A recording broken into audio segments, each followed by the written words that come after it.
Hello everyone, I'm MIJ29. Welcome to this channel. In this video, I wanna show you how to disable Windows Update. If you want more content like this video, you can subscribe to my channel and like this video. So guys, let's do the job. Go on search bar. This disable update just for Windows 10. If you have Windows 7 or something else, you can watch my another video. So guys, go for search control panel. No guys, sorry, search service. This is search service. Go on that, find Windows Update.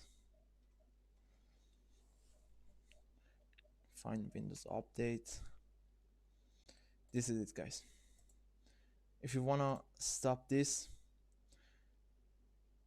Windows Update now is running.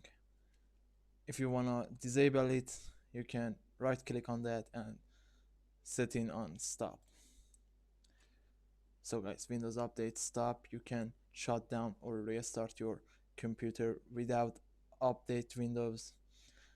So guys, if you want more content like this video, you can subscribe to my channel and like this video.